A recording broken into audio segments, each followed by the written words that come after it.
दोस्तों, आपको क्या लगता है हम लोग लाइफ में क्या अचीव करना चाहते हैं? यानी हमारी लाइफ का अल्टीमेट गोल क्या है? आप में से कुछ लोगों के लिए वो अच्छी जॉब, अच्छी सैलरी या लग्जीरियस लाइफ हो सकती है। लेकिन दोस्तों, रियलिटी ये है कि हम अचीव करना चाहते हैं एक हैप्पी लाइफ। और एक अच्छी लाइफ के लिए ही हम पैसों के पीछे भागते हैं, 9 to 6 की जॉब करते हैं और बॉस का कहना मानते हैं, ये जानते हुए भी कि हम कुछ अलग और कुछ अच्छा कर सकते हैं। इसको इग्नोर करके हम हर सुबह जॉब पे चले जाते हैं, क्योंकि अब हमारे लाइफ का गोल चेंज होके बस मंथली सैलरी रह गई है। लेकिन फाइनेंशियल फ्रीडम अचीव करने के लिए आपको रेगुलर लाइफ से कुछ अलग करना होगा, जिससे आप अपने फिनांस को अच्छे से कंट्रोल कर पाओगे और एक अच्छी वेल्थ भी क्रिएट कर पाओगे।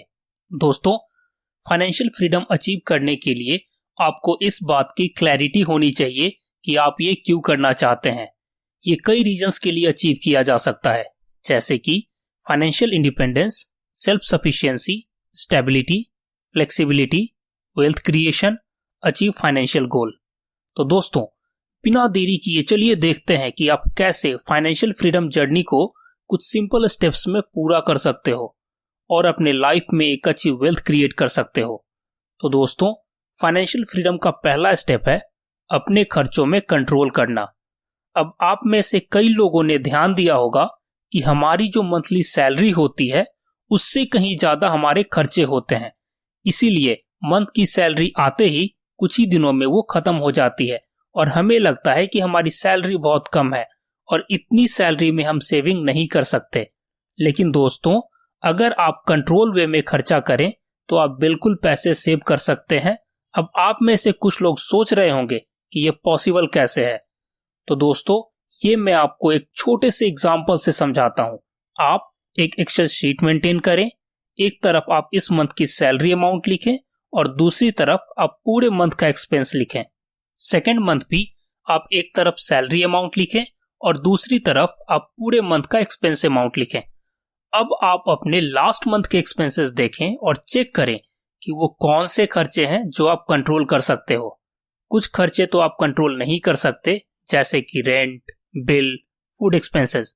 लेकिन इसके अलावा बहुत से ऐसे छोटे एक्सपेंसेस होंगे जिनको आप कंट्रोल कर सकते हो।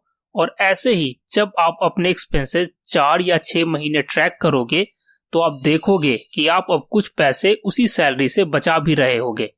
और ऐसा इसीलिए दोस्तों, क्योंकि अब आप जानते हो कि कंट्रोल वे में खर्च कैसे करते हैं। हमारा सेकंड स्टेप है लोन और डेट को अवॉइड करना। दोस्तों, कई बार हम अपनी नीड्स को पूरा करने के लिए लोन या डेट का सहारा लेते हैं। कई बार हम लोन पर ऐसी चीजें परचेज कर लेते हैं जिसकी हमें रिक्वायरमेंट नहीं होती। सैलरी तो हमारी फिक्स होती है, लेकिन सोशल प्रेशर में आके हम लोन लेके भी कॉस्टली चीजें खरीदते हैं और कुछ दिन तक ये चीजें हमें खुशी भी देती है। लेकिन कुछ महीनों के बाद लोन प्रेशर से हम परेशान हो जाते हैं। इसीलिए ये जरूरी है कि आप किसी भी तरह का लोन या डेट अवॉइड करें। दोस्तों, फाइनेंशियल फ्रीडम का तीसरा स्टेप है लाइफ सिचुएशन के लिए रेडी रहना। जस्ट इमेजिन, आप एक दिन सुबह उठे और ऑफिस के लिए जाएं और आपको किसी रीजन से ऑफिस से निकाल दिया जाए, या मार्केट डाउन होने के कारण आपका बिजनेस क्रैश हो जाए और आपको मिलने वाली मंथली फिक्स इनकम बंद हो जाए। तो आप कैसे इस सिचुएशन को संभालेंगे? इसीलिए ये जरूरी है कि आप 3 से 6 महीने की सैलरी अपने अकाउंट में धीरे धीरे सेव करें। फॉर एग्जाम्पल, एक एवरेज पर्सन की salary 22,000 into 6 is equal to 1,32,000 होती है। तो इतना अमाउंट या इसके आसपास तक का अमाउंट आपको अकाउंट में सेव करना चाहिए, ताकि आपका फाइनेंशियल डिसिप्लिन बना रहे और आप किसी भी फाइनेंशियल प्रेशर में न आए। फोर्थ स्टेप आता है इमरजेंसी फंड क्रिएट करना। दोस्तों, फाइनेंशियल फ्रीडम को अचीव करने के लिए ये जरूरी है कि आप हमेशा एक इमरजेंसी फंड रखें। आप लोगों ने ध्यान दिया होगा कि लाइफ में जैसे हमारी सैलरी बढ़ती है उसी हिसाब से हमारी रिस्पॉन्सिबिलिटी भी बढ़ती जाती है और कभी कभी हम इमरजेंसी सिचुएशन में आ जाते हैं, जैसे कि wife pregnancy, old parent medical expenses and kids education. और ऐसे ही किसी इमरजेंसी सिचुएशन आने पे हम या तो लोन लेते हैं या किसी से उधार लेते हैं, जिससे हमारा फाइनेंशियल डिसिप्लिन बिगड़ जाता है। इसीलिए ये जरूरी है कि आप 1 से 2 लाख का इमरजेंसी फंड हमेशा सेफ रखें, जिससे आप एक एवरेज पर्सन के कंपेयर में ज्यादा अच्छे से फिनांस हैंडल करें। हमारा 5th स्टेप है दोस्तों, एसेट एंड वेल्थ क्रिएट करना। फाइनेंशियल फ्रीडम अचीव करने के लिए ये जरूरी है कि आप सिर्फ एक्टिव फंड तक सीमित न रहें, आप पैसिव इनकम पे भी फोकस करें। कोई छोटा स्किल सीख के आप ऑनलाइन क्लासेस दें, ब्लॉग बनाएं, SIP करें, स्मॉल बिजनेस ओपन करें, नहीं तो आप स्टॉक में इन्वेस्ट करें, बॉन्ड में इन्वेस्ट करें और उससे वेल्थ जनरेट करें। क्योंकि पैसिव वर्क में एक्टिव वर्क की तरह आपको हमेशा फिजिकल प्रेजेंस नहीं देना होता है, इसीलिए पैसिव इनकम जरूर स्टार्ट करें।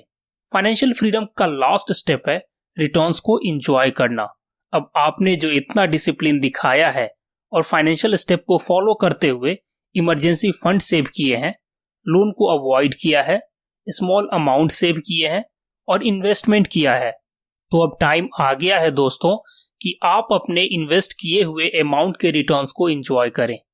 आप चाहें तो उसे स्पेंड करें या खर्च करें अपने नीड्स के लिए, या फिर आप रिटर्न्स अमाउंट को दोबारा से इन्वेस्ट करें और भी ज्यादा रिटर्न कमाने के लिए। क्योंकि याद रखिए दोस्तों, कितने भी टॉप के बिजनेस टाइकून्स या फाइनेंशियल अचीवर्स होते हैं, वो कभी भी अपने एक्टिव इनकम को एंजॉय नहीं करते। वो पैसे सेव करते हैं, इन्वेस्ट करते हैं और रिटर्न्स को एंजॉय करते हैं।